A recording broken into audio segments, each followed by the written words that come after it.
Hello friends, art of trading mindset में आपका बहुत बहुत स्वागत है। आज चलिए देखते हैं कि इंट्राडे के लिए कैसे एक बेस्ट स्टॉक चूज करें कि हमारा एसएल हिट होने का कम चांस रहे।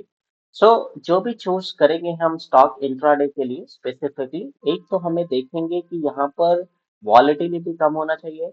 जो कैंडल है, कैंडल के बोथ साइड्स में बड़ी बड़ी जो विक होंगी उसको हम इग्नोर करेंगे।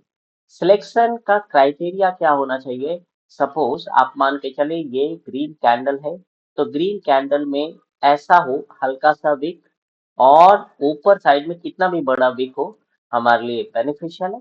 रेड कैंडल है ये जो मैं बना रहा हूँ, आप एज्यूम करें कि ये रेड कैंडल है। यहाँ पर विक कितना भी बड़ा हो हमारे लिए बेनिफिशियल है। वो कैसे बेनिफिशियल है मैं आपको बताता हूँ अभी। सपोज मानिए ये एक बुल ट्रेंड है, और यहाँ पर बुल ट्रेंड में क्या होगा, 5 EMA, ये 5 EMA का लाइन है।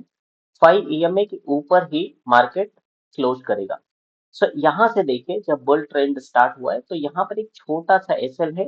मतलब यहाँ पर स्मूथनेस है मार्केट में, बहुत ज्यादा वॉलिटिलिटी नहीं है कि दोनों तरफ ऐसा ऐसा मार्केट नहीं है। ऐसे बहुत सारे स्टॉक्स मिलेंगे आपको जहां पर आप ऐसा भी मार्केट देखेंगे, डबल साइड्स में बिग बहुत सारा बन रहा होगा बड़ा बड़ा।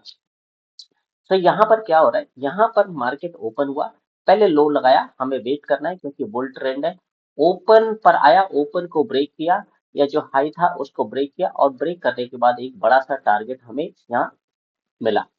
सिमिलरली आप यहाँ पर देख सकते हैं, ऊपर यहाँ पर ओपन हुआ, एक हल्का सा स्टॉप लॉस है जो यहाँ पे आपको बहुत छोटा से दिख रहा होगा, और यहाँ पर बड़ा कैंडल बना, विक यहाँ पे इतना बड़ा बना। विक होने का, ग्रीन कैंडल में विक होने का बड़ा फायदा ये है कि आप अगर यहाँ पे बाय ऑर्डर प्लेस करेंगे स्टॉप लॉस और टारगेट के साथ, तो मिनिमम टारगेट हमारा होगा 1:1, 1:2 और 1:3। यहाँ पर अगर आप देखेंगे तो यहाँ पर चार पांच ये जो ग्रीन कैंडल्स हैं, ये मिनिमम 1:3 का यहाँ पे टारगेट अचीव हुआ है। सिमिलरली आप देखें तो बियर मार्केट में क्या हो रहा है, बियर मार्केट में हमेशा याद रखें कि जो कैंडल है वो 5 EMA के नीचे क्लोज होगा। तो यहाँ पर ये कंटिन्यूसली क्लोज हुआ है। ऊपर के साइड में विक छोटा छोटा है, छोटा छोटा एसएल है। मतलब यहाँ से अगर बाइंग करेंगे आप और यहाँ पर वेट करेंगे, हाई लगाएगा, हाई लगाने के बाद अपने बाइंग की ओपनिंग को क्रॉस करेगा, क्रॉस करने के बाद हम ट्रेड लेंगे, और ये हमारा हाई रहेगा इसका स्टॉप लॉस।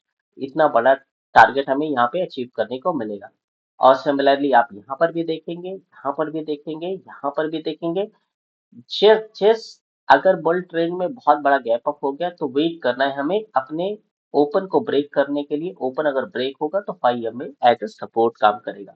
बेयर ट्रेंड में 5 EMA एज ए रेजिस्टेंस काम करेगा। गैप डाउन होने के बाद अगर मार्केट ऊपर जाता है तो हम अपने सेटअप के हिसाब से ट्रेड लेंगे, और 5 EMA हमारा एक ये रिजेक्शन पॉइंट होगा। इसके लिए 5 EMA का जो नंबर है वो आपको एग्जैक्टली ये चेंज होता रहता है, तो इसको ट्रैक करने की जरूरत है।